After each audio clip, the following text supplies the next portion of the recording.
La respuesta que yo tengo es que sí. Eso ocurre en absolutamente cualquier disciplina, ¿no? Y con mayor razón en una disciplina como la filosofía, que es por su propia naturaleza de bordes imprecisos. Entonces, en el caso que las instituciones educativas tengan la absoluta libertad de hacer que cualquier persona, por el hecho de que le interesa la filosofía o que diga que ha leído algo de filosofía, puede enseñar filosofía, se correría un riesgo muy alto. El riesgo de que se enseñe cualquier cosa menos filosofía, o que se ideologice a esa institución. Digamos que sea una institución que tenga una línea ideológica muy precisa, ya sea política o religiosa o de cualquier otro tipo, entonces se enseñaría inevitablemente con ese corte, ¿no?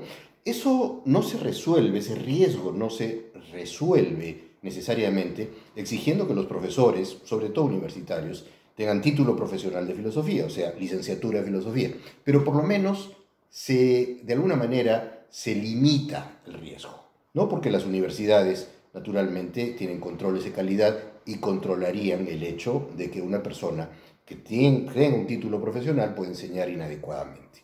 Además, son pocas las universidades en el Perú que tienen licenciatura de filosofía y esas universidades entonces pueden ser supervisadas adecuadamente, sobre todo por SUNED. A riesgo de sonar impopular, yo pienso que sí. No precisamente que hayan hecho obligatoriamente el pregrado en filosofía, pero que sí deban tener una formación en filosofía de índole académica, certificada, ¿no? Yo sé que van a haber colegas, si nos podemos llamar así, que van a crucificarme por lo que acabo de decir. Sin embargo, ¿por qué considero que esto es importante? Porque, bueno, vivimos una época, y la filosofía pasó una época un tanto difícil para ella. No solamente se ha vuelto impopular, sino que la están volviendo impopular. A punta de hacer un silencio acerca de las tareas que ella debe abordar y que otras disciplinas o discursos están abarcando. Ahora, obviamente en las carreras universitarias, en los estudios de índole superior, siempre va a ser necesario. Por eso hay la necesidad de que existan estos cursos. Por ejemplo, los cursos de epistemología. Pero ¿por qué deberían ser los profesionales, entre comillas, certificados en filosofía los que la dictan? Recordemos que no estamos en una época ya en la que cada filósofo pues se inventa un sistema nuevo totalmente. No, nada que ver. Vivimos una época en la cual se conocen más o menos los métodos que actúan en filosofía, que se construyen en filosofía, y los filósofos que van continuando con la posta del quehacer filosófico, lo que hacen es aplicar estos métodos, indagar en problemas y tratar de buscar aristas de solución. No en vano se dice que una de las tareas actuales de la filosofía es justamente sacar los problemas que habían dentro de ella y darles como el saque, ¿no? Para que se vuelvan disciplinas científicas, quizás. Entonces, solo aquellos que llevan pues una formación dedicada a estas disciplinas, a estos métodos, van a tener el bagaje académico necesario como para poder instruir en las materias que se nos plantean en la pregunta. Solo los licenciados en filosofía con posgrado deberían enseñar cursos introductorios o generales de filosofía, así como especializados como ética o epistemología. Pienso que sí. De forma similar, los abogados deben enseñar cursos introductorios a derecho, los psicólogos cursos introductorios a psicología, los antropólogos también, en su respectiva materia, arqueólogos, biólogos, químicos, etc., ¿no? Para eso se han preparado, ¿no? Para eso tienen tesis de investigación, tanto como para obtener el título como para obtener el posgrado, en este caso la maestría, y si fuera el caso también el doctorado. Entonces, ¿qué pasa en la realidad? Que muchas veces, pues, para cubrir horas, a los profesionales les dan materias que no es de su disciplina, es decir, por ejemplo, a la abogada le ponen horas de filosofía, o al psicólogo, o al antropólogo, ¿no? Y también, al revés, al filósofo le ponen el curso de ciencias sociales por el cual no está preparado. Eso no debería ser así, es una cuestión administrativa que debería superarse, ¿no? Es una informalidad, una falta de respeto, tanto para los profesionales de todas las carreras, por las cuales están enseñando otras carreras que no les competen, como también una falta de respeto a los mismos estudiantes, ¿no? Eso denota que la universidad no es seria o tiene una visión amplia de cómo enseñar, de lo que debe enseñar. Entonces eso denota esa informalidad, ¿no? Entonces ese es un problema que se debe superar, ¿no? También en la realidad sucede que en los concursos de contrato, de nombramiento, para cursos de filosofía también pueden poner, o ponen algunas universidades en competencia con el filósofo, a científicos sociales, o abogados, o psicólogos. Eso no debe ser, es una competencia desleal, va contra el principio de equidad, ¿no?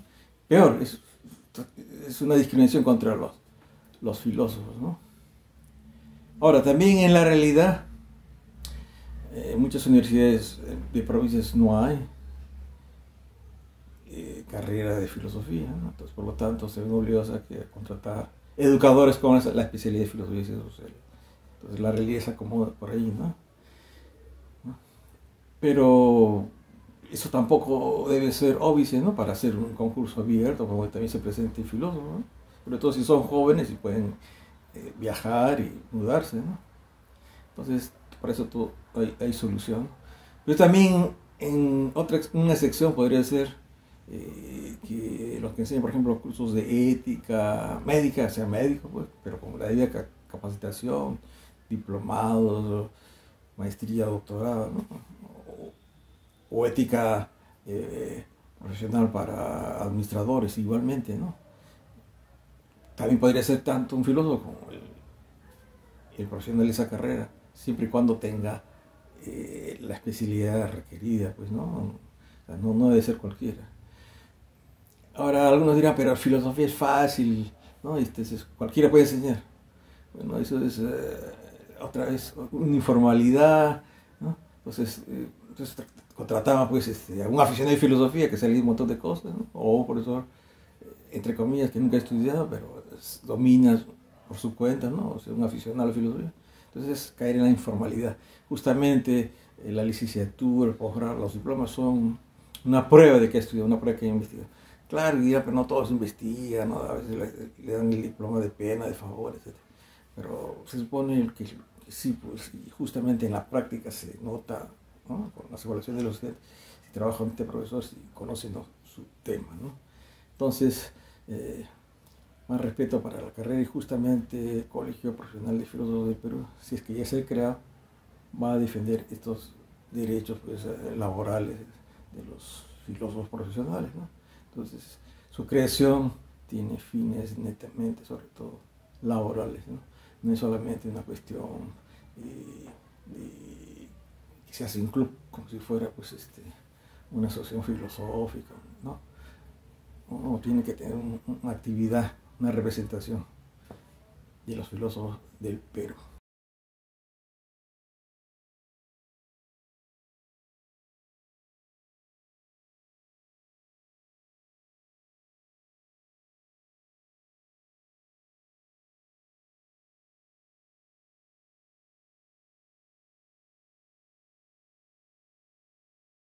En definitiva, creo que sí. Porque, por ejemplo, si dejamos nuestra tarea, la de organizarnos, es decir, como profesionales en filosofía, como muchos otros profesionales se agrupan en sus gremios, el impulso que el Estado desde arriba o los agentes estatales puedan llegar a tener, pues vamos a ser presa fácil de los vaivenes de la política, ¿no? Justamente dentro de la lucha por el regreso de la filosofía de la escuela básica regular, nosotros buscamos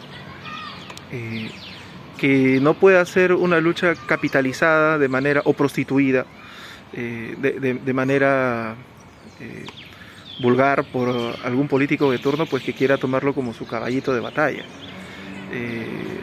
Está bien, nosotros entendemos que los representantes políticos juegan un papel importante porque son los que tienen las herramientas y la capacidad dada obviamente por nosotros los ciudadanos en votación para hacer y deshacer en materia legal, pero el músculo, el núcleo, el corazón de esta propuesta pues son los profesionales en filosofía, ¿no es cierto? Entre los que nos encontramos los que estudiamos filosofía entre comillas pura y también los que estudian educación en filosofía, ¿no? ¿Por qué creo que un colegio de filósofos podría defendernos mejor?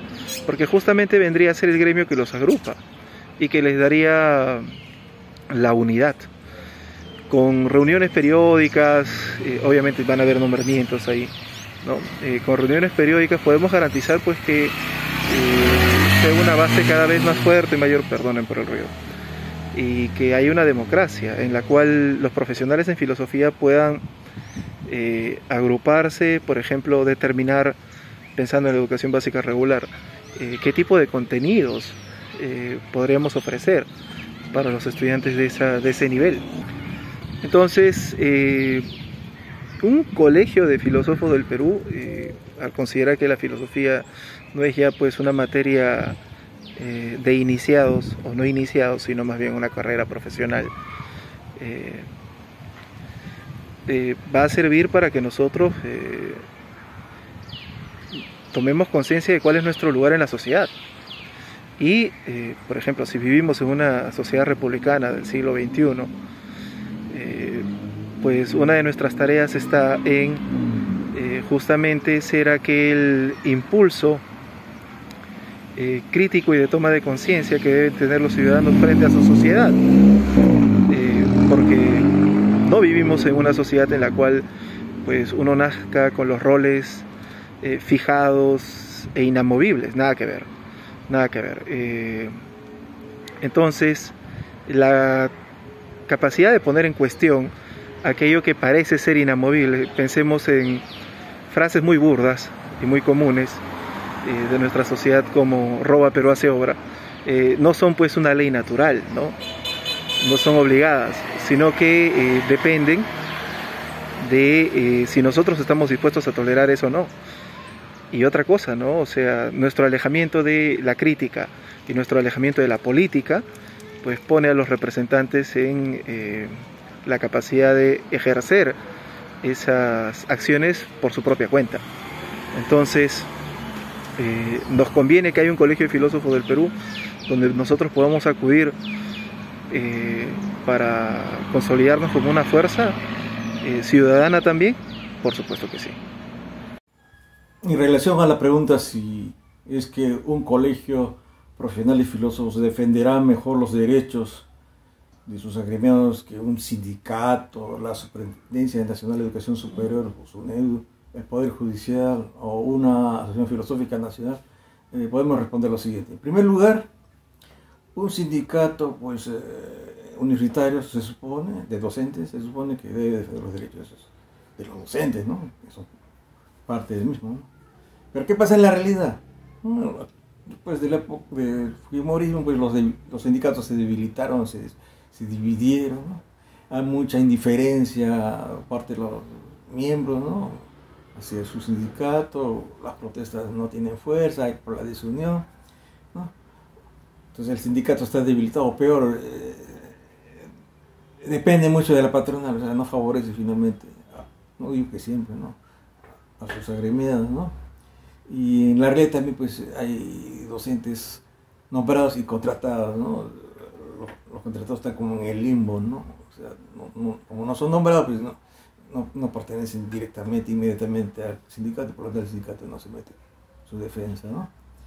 Entonces ahí es el problema con los sindicatos. Peor en las universidades particulares o privadas, ¿no? No hay sindicatos, ¿no? Y lo hay, pues también tienen esos problemas de representatividad, no tienen fuerza, ¿no? Una vez que se han agotado todas las instancias en una universidad, por ejemplo, donde el docente pueda tener un problema, ¿no? Un reclamo no bien respondido, no bien resuelto, entonces ya a nivel rector se recurre a la instancia superior, en este caso la SUNEDU, que hemos mencionado, ¿no? Que actualmente ahorita pues, está por perder su autonomía, ¿no? Y volver a defender los intereses de los dueños o de los rectores que manejan las universidades, tanto privadas como nacionales. Entonces, pero ¿qué pasa? En la RIE también pues hay desidia, ¿no? Hay quejas, pero no pasa nada, ¿no? Entonces, ese es el problema, ¿no? Y el Poder Judicial también, bueno, como cualquier ciudadano, el filósofo que tiene un problema, ¿no? Laboral, ¿no? Entonces, puede reclamar, puede presentar su denuncia, ¿no? Es una demanda judicial, pero el problema es el tiempo, ¿no? Pasa el tiempo y pasan los años, ¿no? Sin que se resuelva ese problema. Ahora, una acción filosófica tiene también sus limitaciones, ¿no? Si está formalmente escrita y tiene su estatuto, ¿qué pasa en la RIE? Muchas veces los fundadores pues, fueron los únicos que se escribieron y después los que continuaron informalmente ya no lo escribieron, no tienen libros de actas actualizados o legalmente validados por un notario, igualmente libro de miembros. O sea, es una acción filosófica pero si se fundó hace décadas, con el tiempo pues ha caído en la decadencia por falta de dinamismo de sus miembros, ¿no? Y cae en la informalidad al hacerse pues, asambleas de elecciones, por ejemplo, sin el debido respeto al estatuto, ¿no? O sea, ese es un problema. O el otro problema,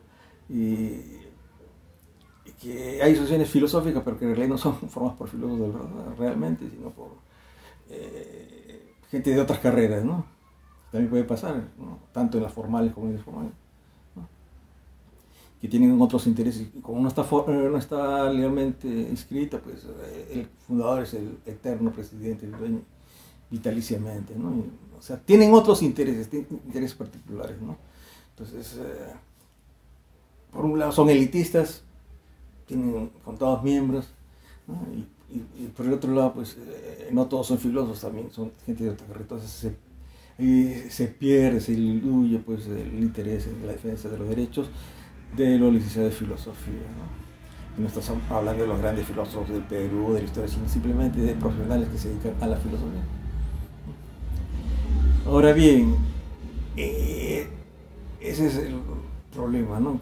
que vemos, ¿no? Un colegio profesional y filósofo del Perú pues no va a tener la fuerza de ley, pues, ¿no? La capacidad de exigir como un juez, por ejemplo, ¿no? Pero sí pues, puede exigir como gremio nacional, ¿no? En representación de los filósofos de todo el Perú, a diferencia de una asociación, ¿no? Que tiene limitaciones en eso, ¿no? Solamente hay unos cuantos escogidos, como hemos dicho, ¿no? Sí, son invitados, ¿no? O porque se conoce, se pasa algo, pero no está abierta a todos los filósofos del Perú, ¿no? Y además el colegio profesional del filósofo del Perú, en el caso fuera creado, va a ser creado por ley, no por la voluntad pues, de unos cuantos, ¿no? Y a su vez pues deberá ser conformado pues, por inscritos, ¿no? Voluntariamente, ¿no? Porque tampoco pues el que no quiere inscribir se debe inscribir, ¿no? Pero este colegio justamente está para servir a sus agremiados en la cuestión legal, por ejemplo, profesional, ¿no? Está para guiar, ¿no? Y en otras funciones puede ser también un servicio de salud, ¿no? Un servicio académico, también puede ser de responsabilidad social, ¿no? Proyectarse a la comunidad. Entonces, el colegio profesional de filósofos, si bien no puede tener fuerza de ley en sus exigencias, puede como institución, como gremio, exigir, pues, ¿no? O solicitar, pues, que se apresure, por ejemplo, la solución de estos problemas, tanto en el RITAR como en la SUNEDU, el Poder Judicial. Si no en el Poder Judicial, puede mediar a través del defensor del pueblo, ¿no? Entonces, y a través de los medios de comunicación y sus redes sociales, ¿no? Entonces, tendría voz, ¿no? Y de esa manera podría presionar, ¿no? En cambio, una acción filosófica es limitada, ¿no? Y solamente le compete unos cuantos miembros, ¿no? A nivel particular, a diferencia de un colegio filosófico, tiene otras funciones, otra misión, mucho mayor, ¿no? Colegio profesional tiene otras funciones, no es como un grupo de amigos que se reúnen de vez en cuando, sacan una revista y hablan, ¿no? Se hacen más cosas, es una función de servicio, tanto para los agremiados como para la sociedad a la cual se debe, como miembros de esa sociedad.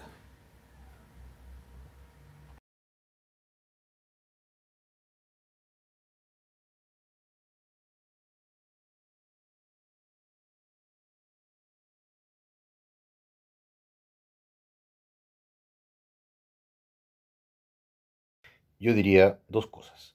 Lo primero es que en el mundo suele existir colegios profesionales básicamente de disciplinas aplicativas. Me refiero, por ejemplo, a actividades como la ingeniería, el derecho, la medicina, la odontología. Los colegios profesionales lo que hacen es supervisar el ejercicio profesional en el sentido aplicativo del término. Las actividades básicamente académicas, como la filosofía, la historia, la antropología, la física, etcétera, no suelen tener colegios profesionales, porque su actividad está de alguna manera regida por la vida académica del país o del mundo, ¿no? Entonces, son las universidades, son los propios individuos en su producción intelectual, en sus publicaciones, los que de alguna manera muestran su valor, su, digamos así, capacidad para la enseñanza de la filosofía, en el caso de la filosofía o de cualquier otra disciplina. Ese es un primer punto. El segundo punto es que lo que a mí me preocuparía de la creación de un hipotético colegio profesional de filosofía es que limite precisamente la libertad académica, que se convierta en algo así como un sindicato, como una camisa de fuerza para limitar más bien la actividad académica, filosófica, que debe ser absolutamente libre. Considero que en todo caso ya tenemos una institución que vela por la vida académica en la filosofía del Perú y la enseñanza de la filosofía también, que es la Sociedad Peruana de Filosofía. Entonces pienso yo que debería más bien fortalecerse la Sociedad Peruana de Filosofía y no crear un colegio profesional que no solo no es necesario, sino que incluso podría no ser oportuno. Creo que nos beneficiará. Obviamente, todo cambio, toda organización, todo trabajo adicional representa siempre alguna incomodidad. No solo ya en aquellos que se van a dar a la tarea, ¿no? de construir o reconstruir este tipo de organizaciones, sino también en aquellos pues que vean con malos ojos esto. A estas personas yo tendría que decirles que justamente el que no existan organizaciones como esta hace que aquellos que están en la capacidad de manejar este tipo de herramientas discursivas, críticas, analíticas, que son pocos, pues las monopolicen y las mantengan alejadas de la sociedad en general. Qué mejor que la apertura de estas herramientas a la mayor cantidad de personas posibles, y esto pensando en educación básica regular como una de las tareas, por ejemplo, de un Colegio Nacional de Filósofos, a impulsar, como una de sus tareas a impulsar, para que cada vez más cantidad de gente pues pueda ir por la vida, como decía Russell, con al menos un barniz de filosofía, para que no vayamos por la vida pensando que las elecciones y la política es simplemente ir y tachar una X encima de la foto o de un símbolo en una cédula cada 5 años, ¿no? Entonces, es parte de nuestras tareas el hacer que la sociedad en su conjunto deje de tener esa inocencia cómplice, esa inocencia negligente, ¿no? En la cual pues es muy fácil que se nos convenza con dádivas. Y bueno, la demagogia es una de las características que ha performado nuestra sociedad, y es una de las taras que una buena crítica podría ayudar a nuestra sociedad a superar. Gracias. ¿Conviene o no tener un colegio profesional de filósofos en Perú? Según lo que ya hemos respondido, sí, pues. Conviene. Para la defensa de los derechos, para la reunión, agremiación de los profesionales de filosofía en el Perú, ¿no? Para tener, pues, una institución, pues, en la cual se sientan edificados, ¿no? Que les defiende sus derechos, que les apoya, ¿no?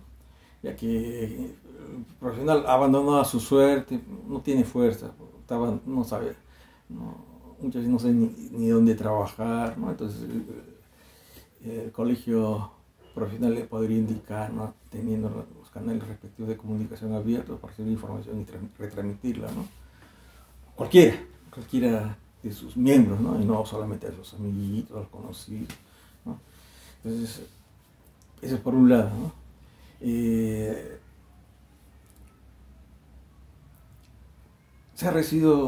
Se conocen algunas críticas, ¿no? Dicen, no, ¿cómo es que se va a hacer, ¿no? Por ahí algún muchacho de pregrado o alguna persona mayor, doctor o doctora, puede decir, no, me van a limitar mi investigación. Esa no es la función de ningún colegio profesional. En ningún colegio profesional a sus enviados se les dice, investiga esto o no investigas esto, hasta acá nomás, no. Simplemente el colegio, a través de sus miembros, conforman un código profesional, de ética profesional. Entonces, a partir de ahí, se norma, pues, los principios los cuales debe regir, pues, la conducta de un profesional de filosofía, nada más. No es que no va a investigar tal o cual cosa, eso no funciona en un colegio, ¿no? Entonces, por ahí no hay problema. Las funciones del colegio son tanto profesionales como de servicio, ¿no? Servicio a sus miembros, pero también servicio a la sociedad. El colegio puede capacitar a sus miembros, darle cursos, ¿no? Aparte de los que reciba, pues, a través de la universidad, ¿no? Y también puede proyectar actividades en favor de la comunidad. Entonces, va por ahí los posibles beneficios de este colegio, ¿no? Entonces, y otra crítica podría ser, pues, que no puede ser, somos pocos. Claro, somos pocos, pero con el tiempo estamos aumentando en miembros, ¿no? Y la otra crítica, los colegios profesionales no sirven para nada. Miren ese caso de tal colegio, hay 2 juntas directivas al mismo tiempo, en otro colegio no me favorecen nada, no me ha ayudado en nada cuando he tenido problemas, solamente me piden plata, ¿no? Para poder tener, pues, mi colegiatura y poder trabajar como abogado, biólogo, ahora hasta historiador. Entonces, no. Teniendo un buen estatuto, y eso lo van a hacer los mismos miembros del colegio, discusiones, comisiones, ¿no? O sea, evitar esos problemas, ¿no? Que además de esa indiferencia hacia los miembros, a veces hay casos de corrupción, malos manejos, falta de transparencia. El estatuto debe estar bien claro, ¿no? Que todos los gastos deben ser informados, ¿no? Rubro por rubro, ¿no? Para saber en qué exactamente se ha gastado, ¿no? Se supone que los filósofos, pues, son más racionales, ¿no? Más idealistas, ¿no? Se supone, pero que en realidad al final somos seres humanos como cualquiera. Incluso hay filósofos que han tenido denuncias penales, ¿no? Por diversos motivos, como cualquier ser humano. Entonces, si hay problemas, entonces se cambia, pues, la junta directiva, ¿no? Ahora, hay un problema que tiene que ver con nuestra forma de ser, nuestra idiosincrasia, no sé, que la gente no quiere participar, es indiferente, o tiene miedo de participar, no sé por qué, pero en las redes sociales reclaman, insultan, ¿no? A los decanos, hasta al presidente de la República, pues nunca en su cara, nunca lo van a escribir directamente, le van a decir eso, ¿no? Son valientes virtuales, pero en la práctica no son, pues, valientes, son cobardes, no participan, pues, y ahí viene el problema. Como los que supuestamente son decentes o supuestamente conocen bastante, ¿no? Dicen, no, yo no me meto en política. Entonces, por lo tanto, viene un advenedizo, viene alguien con otros intereses y ahí vienen los malos manejos, ¿no? Porque también pues hay gente que no se pudo cambiar de carrera y se quedó como filósofo, o sea, no era su vocación, ¿no? O simplemente no sabía qué hacer con su vida. Entonces, y esos problemas, ¿no? Entonces el colegio profesional de filósofos, si es que se crea también, eso falta todavía, discutirse, ¿no? Ya se presenta el proyecto de ley, como se sabe, pero falta la discusión y la aprobación. No voy a hacer que no se discuta en esta legislatura, en este congreso, pase al siguiente congreso, como también ha pasado, ¿no? Por ejemplo, en la carrera de historia, ¿no? Entonces, el colegio profesional de filósofos, entonces, debe tener principios y fines claros, ¿no? Y claro, sobre todo, pues, informar, pues, ¿no? De los derechos de sus agremiados, ¿no? De la asesoría legal, asesoría de salud, asesoría educativa, hasta psicológica, ¿no? Para mejorar, pues, la calidad del trabajo de los filósofos profesionales del Perú, ¿no? Los que no son filósofos o son educadores como especialistas, y ahí tienen su colegio, pues, su colegio de educadores, ¿no? Y los que son aficionados a la filosofía y ni siquiera tienen una carrera, pues pueden crear sus propias instituciones, sus propias asociaciones, ¿no? De ellos mismos se pueden llamar filósofos, presentarse como filósofos, aunque no tengan las credenciales respectivas, ¿no? Entonces hay libertad, entonces la gente no tiene por qué temer, molestarse, ¿no? Decir, ay, no, pero ¿para qué van a crear eso? Justamente hay filósofos con experiencia administrativa, están llegando a ser rectores o presidentes de comisiones organizadoras de universidades, podrían abocar pues su experiencia, ¿no? Buena o mala, esperemos que sobre todo buena, para conformar este colegio de filósofos profesionales y levantarlo, y que sea un ejemplo pues para otros colegios de otras carreras.